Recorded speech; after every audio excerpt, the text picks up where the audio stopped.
ইত্তেবাটাকে নিজের ইত্তেবা বললে আল্লাহ সাথীভাই করে দিয়েছেন।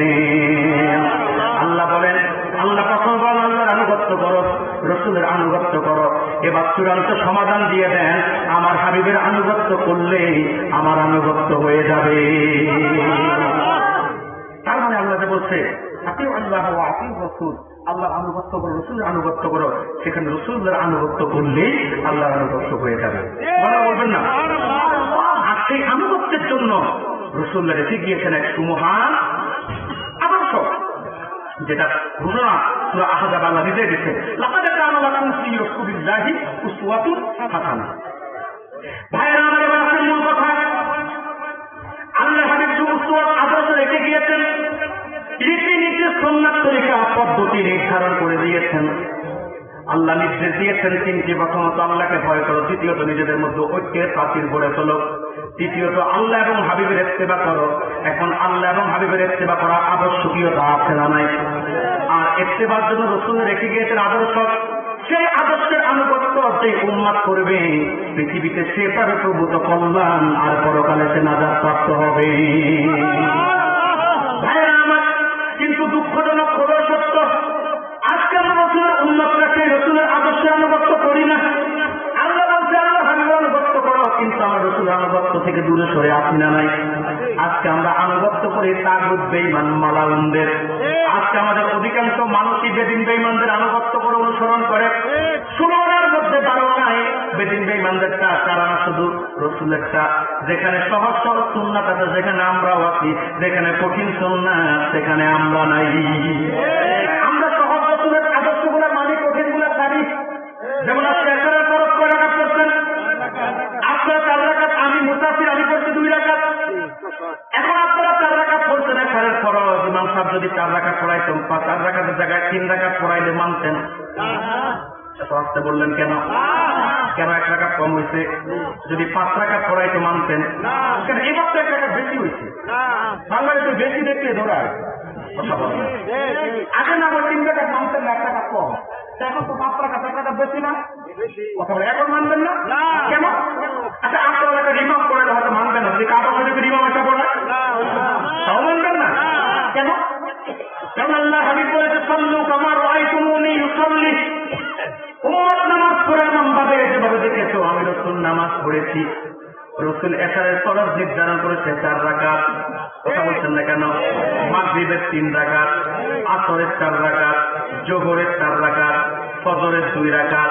কোন ইমাম এর একটু ব্যতিক্রম করলে মানি না, মানব না, কারণ এটা আমার রাসূলের আদর্শ না।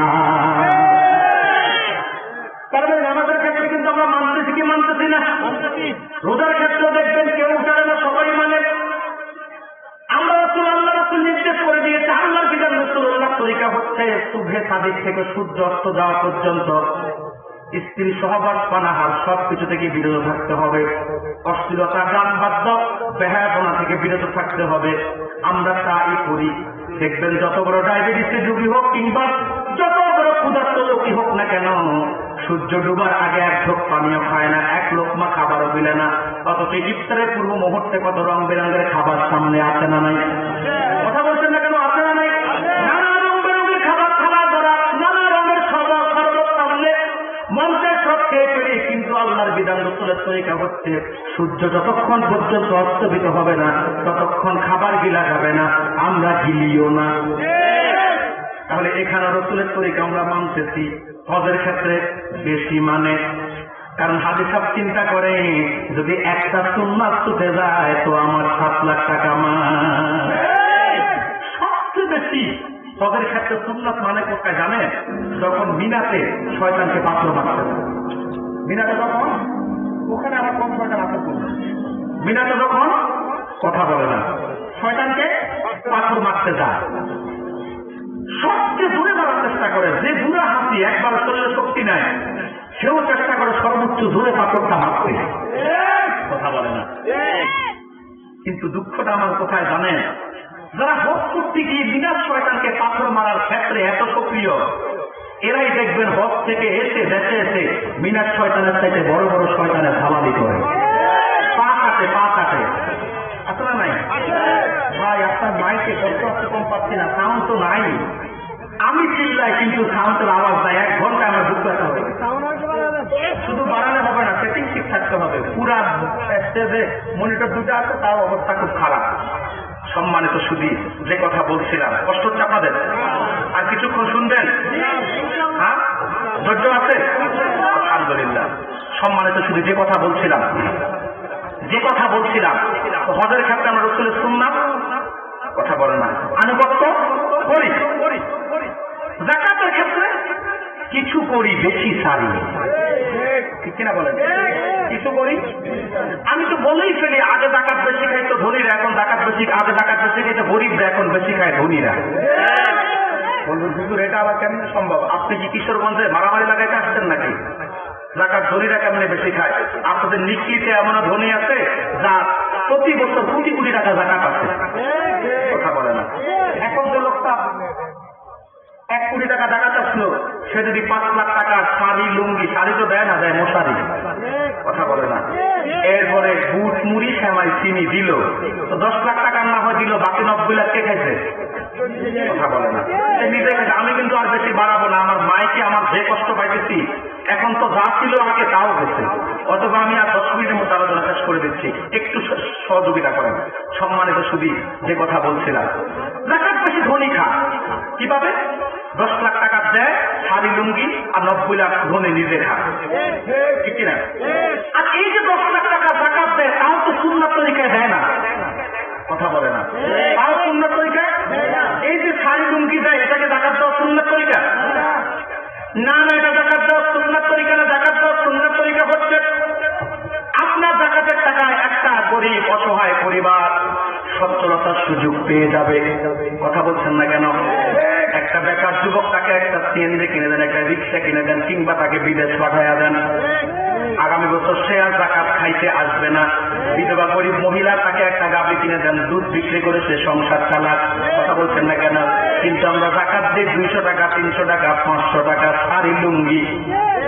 এখন যে এবছর জাকাত খায়, আগামী বছর সে জাকাত খায়, কথা বলে না। গরিবরা 10-20টা কাপড় একত্রে পাওয়ার পরে 500 টাকার কাপড় নিকলি বাজারে 250 টাকা বিক্রি করে দেয়, কথা বলছেন না কেন? আর পুরুষরা 200-300 টাকা পাওয়ার পরে, আগে যদি সিগারেট খাইতো আকিস বিড়ি, এখন খায় গোল্ড লিফ আর বেনসন। চিন্তা করে একসাথে 500 টাকা পাইও না, গোল্ড লিফ খাইতেও পারি না, পাইছিলে 2-1 টানেই উড়াইয়া বলি, কথা বলছেন না কেন? এতে কোনোদিন উপকৃত হওয়া যাবে না। সুন্নাত তরিকায় যেদিন থেকে জাকাত দেওয়া হবে, সেদিন উপকৃত হবে। যদি আপনারা সমাজের মধ্যে ধনী মানুষরা উপকৃত হয়ে গরিবদের সচ্ছলতার ব্যবস্থা করে দেন, আগামী দিন নিকলিতে একটা গরিব খুঁজে পাওয়া যাবে না। তাহলে জাকাতের ক্ষেত্রে আমরা রাসূলের সুন্নাত অর্ধেক মানি, বেশি অর্ধেক পারি, কথা বলছেন না কেন? নামাজের ক্ষেত্রে মানি, রোজার ক্ষেত্রে মানি, হজের ক্ষেত্রে মানি, বাকি সব ক্ষেত্রে ছাড়ি। আমাদের পোশাক আশাক রাসূলের অনুসরণে হয় না, আমাদের পারিবারিক জীবন পরিচালনা রাসূলের অনুসরণে হয় না, আমাদের সামাজিকতা, আমাদের লৌকিকতা, আমাদের অর্থনীতি, আমাদের রাজনীতি, আমাদের জিহাদের তরিকা, আমাদের শিক্ষা ব্যবস্থা, কোথাও দেখবেন রাসূলের সুন্নাত খুঁজে পাওয়া যায় না, কথা বলছেন না কেন? বরং আমরা সব ক্ষেত্রে রাসূলের আদর্শ বাদ দিয়ে, রাসূলের অনুসরণ বাদ দিয়ে বেদিন বেঈমান পশ্চিমাদের আনুগত্যে ব্যস্ত হয়ে পড়েছি।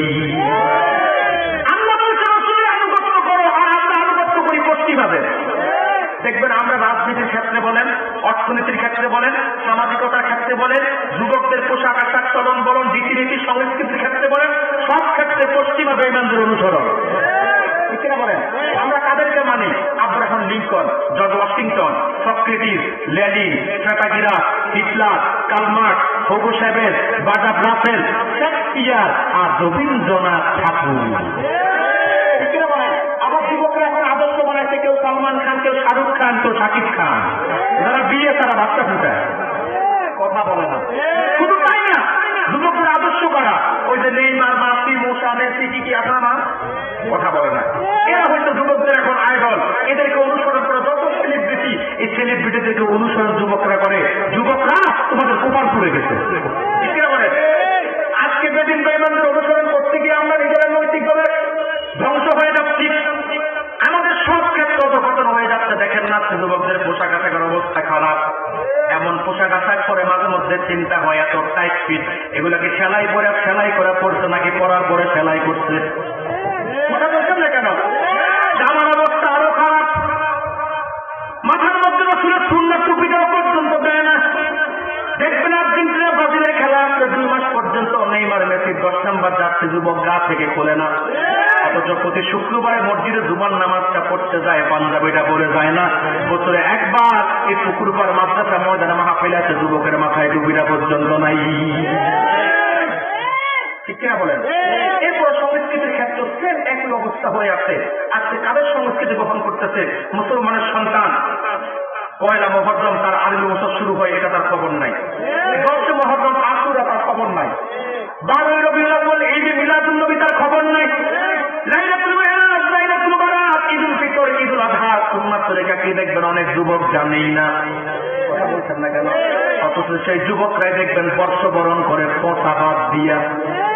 পয়লা বৈশাখ আসলেই দেখবেন বর্ষবরণ করতে বাঙালি সাজে সাজে কপালে তিলক লাগায়, আলতা লাগায় মহিলা, আর পুরুষরা দেখবেন একবারে ওই বাঙালি সংস্কৃতির নাম দিয়া হিন্দুয়ান রীতিতে সাজে, মঙ্গল শোভাযাত্রা করে, আবার একতারা দোতারা ছাতারা তাম্বুরা জাম্বুরা নিয়ে রাস্তায় রাস্তায় মিছিল করে, আবার কয় রমনার বটমূলে কথা হবে প্রাণ খুলে।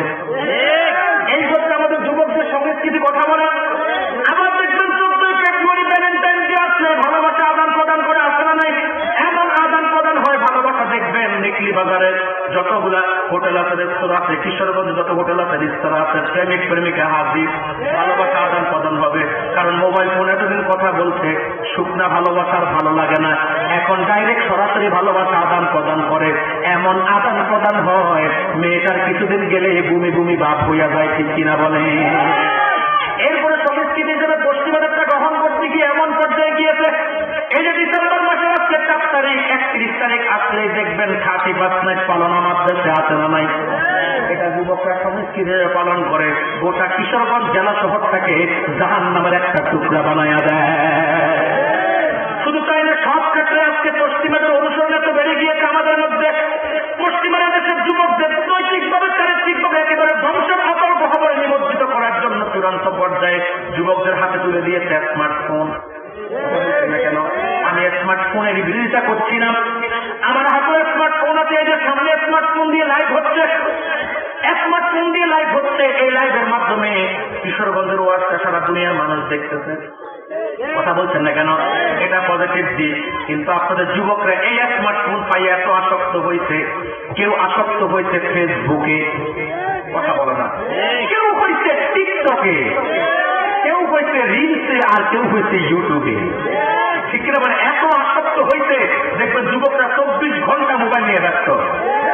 পাবজি আর ফ্রি ফায়ার অনেকটা প্রতিবন্ধী রোগীর মতো, শুধু হাত নয়, আর ঘুমের মধ্যে হাত নয়। ঠিক কিনা বলেন?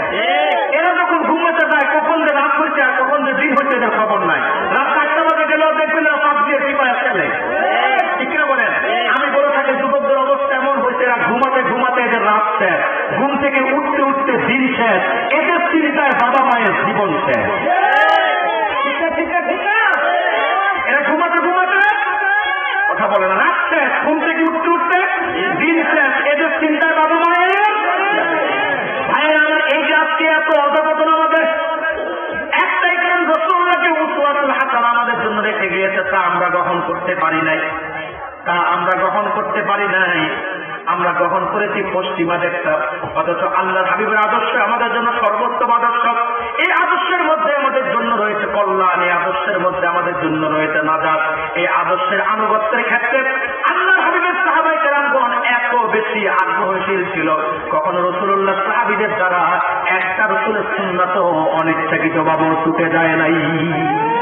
আমরা তো ইচ্ছাকৃতই ছাড়ি না। এই যে দাড়ি কাটেন প্রতি সপ্তাহে, কথা বলে না, ইচ্ছাকৃত কাটেন না অনিচ্ছাকৃত? দাড়ি কাটে না, কথা বলে না। দাড়ি যারা কাটে তাদের তুলনা হচ্ছে অগ্নি পূজারীদের মতো। এমন এক সুন্নাত রসুলের দাড়ি, এই একটা সুন্নাত দিয়ে কবরে যাওয়া যায়। টুপি সুন্নাত, কবর নিতে পারবেন না। পাগড়ি সুন্নাত, পাগড়ি বেঁধে কবরে যাবেন, কথা বলে না। এই বাচ্চাগুলো এত বেয়াদব, শুধু বেয়াদব না, চরম পর্যায়ে বেয়াদব। কত ডিস্টার্ব বরদাস্ত করা যায়, মাইক ভালো মতো পাই নাই, এরপরে বাচ্চারা শুরু থেকে ডিস্টার্ব করেই যাচ্ছে। কি 2-4টা বলন দিয়ে পারা যায় যে মাঠ থেকে ধরাইটা? সম্মানিত সুধী, যে কথা বলছিলাম আপনার এদিকে মনোযোগী হন, কষ্ট হচ্ছে না তো? আপনার এদিকে মনোযোগী হন। কোন সুন্নাত কবর নেওয়া যায় না। যা আপনার টুপি, পাঞ্জাবি, জিলাকুলু, পাগড়ি, মেতোয়া, দস্তরখান নেওয়া যায় কবরে? একটা সুন্নাত কবর নেওয়া যায়, সেটা হচ্ছে দাড়ি। সুবহানাল্লাহ বলবেন না? এটা এমন এক সুন্নাত, রসুল বলছে যে দাড়িতে খুন লাগায়, সেটা তো রসুলের গলার মধ্যে খুন লাগালো। মাসুবিল্লাহ বলবেন না? শুধু তাই না ভাই, দাড়ি যারা কাটে তাদের তুলনা হচ্ছে অগ্নি পূজারীদের সাথে। কারণ এই পৃথিবীতে এমন একজন নবী নাই কিংবা নবীর উম্মত নাই যারা দাড়ি রাখে নাই। এই পৃথিবীতে সর্বপ্রথম দাড়ি কাটা সিস্টেম চালু করছে অগ্নি পূজারীরা। কারণ তারা আগুনকে চেষ্টা করতো, কিসে? এখন চেষ্টা করতে গেলে কথা বলে না, দাড়ি তো আগুনে রাখতো, এই জন্য তারা দাড়ি কাটছে। এখন তারা দাড়ি কাটেন রসুলের সুন্নাত বাদ দিয়া রসুলের সুন্নাতকে জবাই করে অগ্নি পূজারীদেরকে অনুসরণ করতেছে। ঠিক কিনা বলেন? এরপরে পোশাক আশাকের ক্ষেত্রে সুন্নাত তরিকা নাই। ইচ্ছাকৃত ভাবে ছাড়েন না অনিচ্ছাকৃত? ইচ্ছাকৃত ভাবে। সকাল থেকে সন্ধ্যা পর্যন্ত, সন্ধ্যা থেকে সকাল পর্যন্ত 24 ঘন্টায় ইচ্ছাকৃত আমরা রসুল অসংখ্য সুন্নাত ছেড়ে দিচ্ছি, দেয় না? কথা বলো, দেয় না? অথচ রসুল্লাহ সাহাবীরা একটা সুন্নাত থাকতেন না। একটা সুন্নাত ইচ্ছাকৃত তো দূরে থাকে, অনিচ্ছাকৃত। সহিহ বুখারীর হাদিস, আনাস বিন মালিক বলেন, একদিন হযরত সাদ সালামী রাদিয়াল্লাহু তাআলা আনহু আল্লাহ হাবিবের কাছে এসে বলে, ইয়া রাসূলুল্লাহ, ইয়া হাবিবাল্লাহ, হুজুর আমি কি জান্নাতে যাব না? আল্লাহ হাবিব বলল, সাদ কেন, তুমি কি ঈমান আনো নাই? সাদ সালামী বললেন, ইয়া রাসূলুল্লাহ, ইয়া হাবিবাল্লাহ, হুজুর আজ থেকে 8 মাস আগে আমি আপনার রক্ত জড়া দিন ইসলামের কালিমাকে গলার মালা বানিয়ে মুসলমান হয়ে গেছি। হুজুর আপনার একটা সুন্নাত ঈমান আনার পর থেকে আমি ছাড়ি নাই। আল্লাহর হাবিব বলল, সাদ তাহলে তোমার জান্নাতে যেতে বাধা কোথায়? সাদ সালামী বলল, ইয়া রাসূলুল্লাহ, ইয়া হাবিবাল্লাহ, ঈমান আনার পরে আপনার সবগুলো সুন্নাত ছেড়েছি, সবগুলো সুন্নাত আঁকড়িয়ে ধরেছি। ইচ্ছা কিংবা অনিচ্ছায় একটা সুন্নাত আপনার ছাড়ি নাই। শুধু একটা সুন্নাত আমার দ্বারা মানা সম্ভব হচ্ছে না হুজুর, আমি বিয়েটা করতে পারি না। আপনি রাসূল বলেছেন, আন নিকাহু মিন সুন্নতি ফামান রাগিবা আন সুন্নতি ফালাইসা মিন্নি।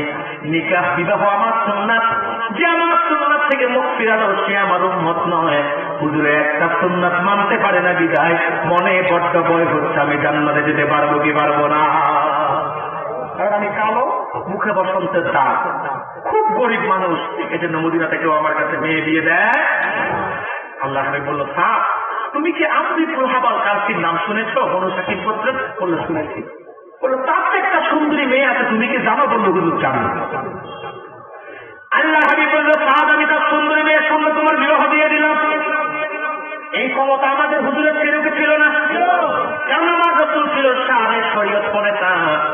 রসুল যেটা চাইতো সেটাকে আল্লাহ দিন বানিয়ে দিত, রসুল যেটা অপছন্দ করত সেটাকে আল্লাহ দুনিয়া বানিয়ে দিত।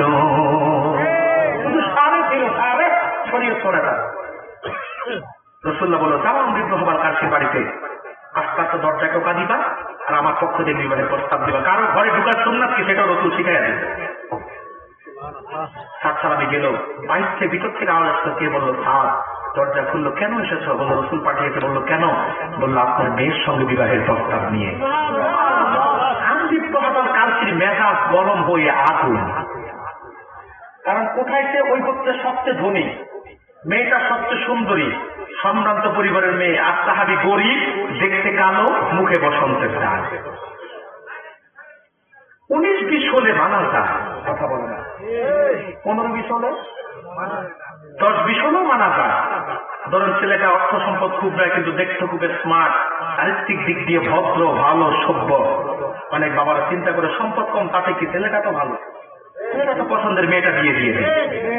কিংবা ছেলেটা কালো হয়েছে, কি হয়েছে, বয়স 35 পার হয়ে 40-এর গোড়ায়, সমস্যাকে লন্ডনে সিটিজেনশিপ আছে, আমেরিকাতে 16 বছরের মেয়েরে 38 বছরের ছেলের কাছে বিয়ে দেয়। এটা একটা জুলুম। মেচুরিটি না থাকলে এখানে সংসারে দাম্পত্য জীবন অশান্তি হয়। আবার আমার দেশে যুবকরা দেখবেন বয়স 35 বছর, কিন্তু মেয়ে খোঁজে 14 বছরের। তার মাথায় যে আকল না এটা বোঝা যায়, কথা বলে না।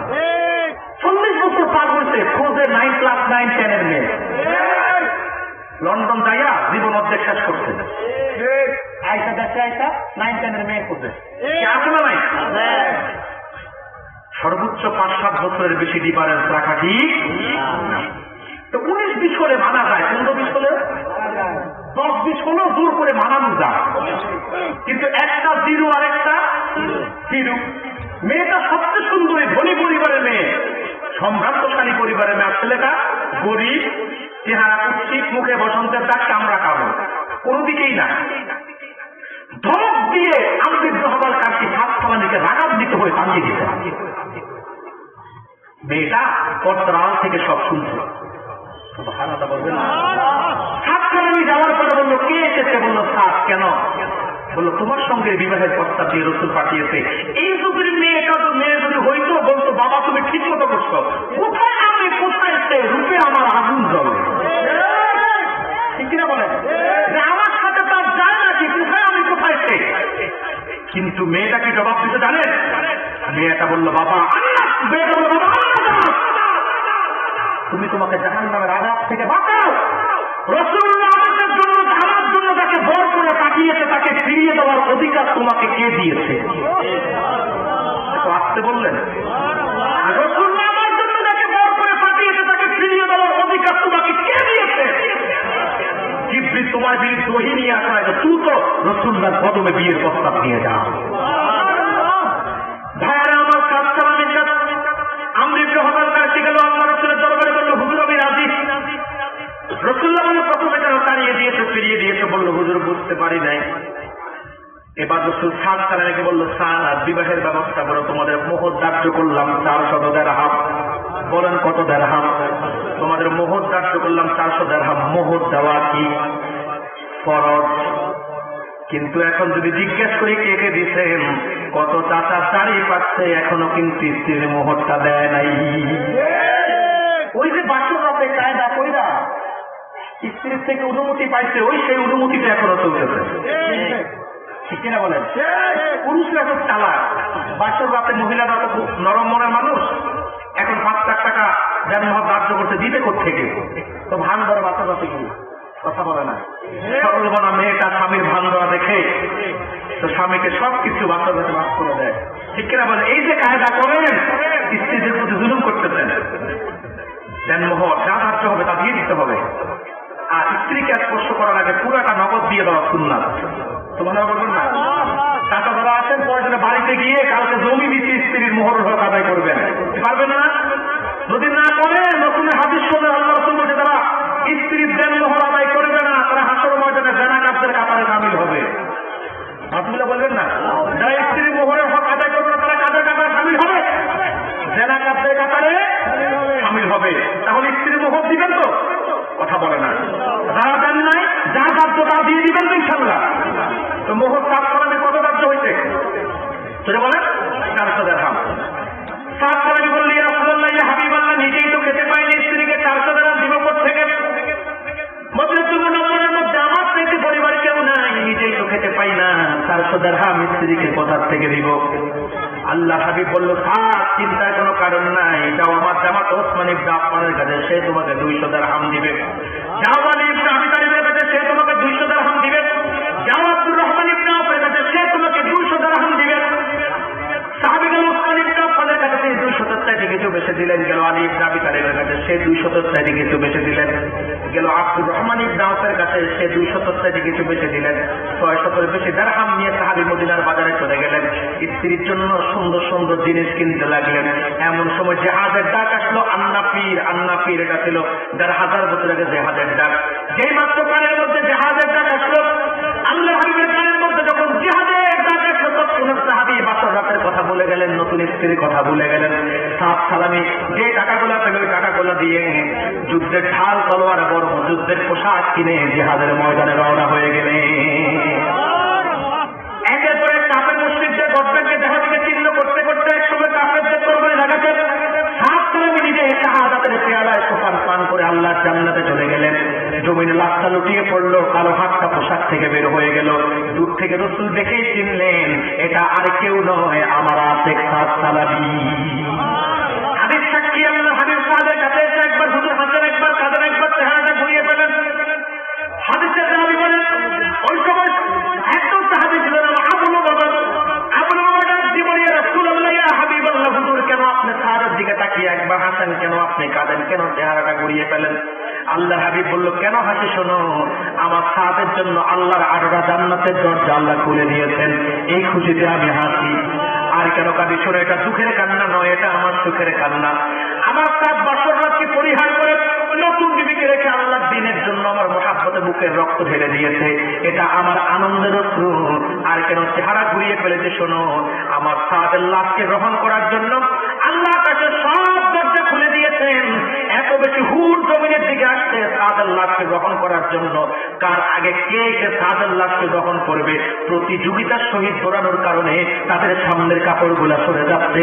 লজ্জায় আমি রাসূল আমার চেহারাটা ঘুরিয়ে ফেলেছি। এই হচ্ছে রাসূল সুন্নাহকে যে ভালোবাসে, রাসূলের ইত্তেবা করে, মর্যাদা দুনিয়া এবং আখিরাতে। কিন্তু আজকে আমরা রাসূলের আদর্শের ইত্তেবা, রাসূলের সুন্নাহর ইত্তেবা করতে পারি না, বিলে শুধু মাইরি খায়। ঠিক কিনা বলেন? নিজের দেশেও খায়, বিদেশেও খায়। পৃথিবীতে যেখানে মুসলমান আছে সেখানে মুসলমানরা বেঈমানদের হাতে মার খায়। যেখানে হিন্দুদের প্রভাবে সেখানে হিন্দুরা মারে, যেখানে বৌদ্ধদের প্রভাবে সেখানে বৌদ্ধরা মারে, যেখানে ইহুদিদের প্রভাবে সেখানে ইহুদিরা মারে, যেখানে খ্রিস্টানদের প্রভাবে সেখানে খ্রিস্টানরা মারে। তার কারণ কি জানেন? আমরা রাসূলের সুন্নাহ থেকে দূরে সরে গিয়েছি। কারণ আল্লাহ রাসূল বলছে, আমার উম্মত তখনই বিপদগ্রস্ত হবে যখন হুব্বুদ দুনিয়া ওয়া কারাহাতুল মাউত, দুনিয়ার প্রতি বেশি লোভী হয়ে যাবে, মৃত্যুকে ভয় পাবে। আর রাসূলের সুন্নাহ ইত্তেবা যখন মানুষ ছেড়ে দিবে, তখন প্রতিটা পদে পদে তার উপর লানত আসবে। এই যে আজকে আমাদের অধঃপতন, তার একটাই কারণ, আমরা রাসূলের সুন্নাহ ছেড়ে দিয়েছি, রাসূলের ইত্তেবা ছেড়ে দিয়েছি। আজকে আমরা সর্বশ্রেষ্ঠ জাতি, যাদেরকে আল্লাহ বলেছেন কুনতুম খায়রা উম্মাহ উখরিজাত লিন-নাস তা'মুরুনা বিল মা'রুফ ওয়া তানহাউনা আনিল মুনকার, তোমরা সর্বশ্রেষ্ঠ জাতি। অন্যান্য জাতি থেকে আমি তোমাদেরকে বের করেছি। দায়িত্ব হচ্ছে তোমাদের, পৃথিবীতে তোমরা সৎ কাজে আদেশ দিবে, অসৎ কাজে বাধা দিবে, পৃথিবীতে খেলাফত ব্যবস্থা কায়েম করে আল্লাহর বিধান দিয়ে তোমরা দেশ চালাবে, পৃথিবী চালাবে, সমাজ চালাবে। কিন্তু আমরা খাই মাই। তার একটাই কারণ, আমরা রাসূলের আদর্শ সুন্নাহ থেকে দূরে সরে আছি। সেজন্য আমি বলে যাই, কিশোরগঞ্জের মানুষ, যদি আবার সোনালী দিনের ইতিহাস ফিরে পেতে চাও, এই পৃথিবীতে একদিন নয়, 2 দিন নয়, শত শত বছর এই পৃথিবী শাসন করেছে মুসলমানরা, হিন্দুস্থান শাসন করেছে মুসলমানরা, গোটা দুনিয়া অর্ধ পৃথিবী শাসন করেছে হযরত ওমর। সারা পৃথিবীতে যখন ইসলাম ছড়িয়ে পড়েছে, সারা পৃথিবীর নেতৃত্ব কর্তৃত্ব এক সময় মুসলমানদের হাতে ছিল। আজকে মুসলমানের কর্মের কারণে সেটা হাত থেকে দূরে সরে গিয়েছে। যদি আবার পৃথিবীর নেতৃত্ব কর্তৃত্ব হাত নিতে চাও, জালেমদের জুলুম, বেঈমানদের নির্যাতন নিপীড়ন থেকে বাঁচতে চাও, তন্ত্র মন্ত্র যত বেঈমানদের মতাদর্শ আছে সবকিছুকে প্রকাশ করে দিয়ে আল্লাহর কোরআনকে আঁকড়িয়ে ধরো, রাসূলের সুন্নাহকে আঁকড়িয়ে ধরো। আবারও সারা পৃথিবীর নেতৃত্ব কর্তৃত্ব তোমার পায়ের তলায় এসে নাচতে থাকবে। ঠিক কিনা বলে? সব জায়গায় মুসলমানদের কর্তৃত্বই চলবে ইনশাআল্লাহ। সেটার জন্য দরকার কি?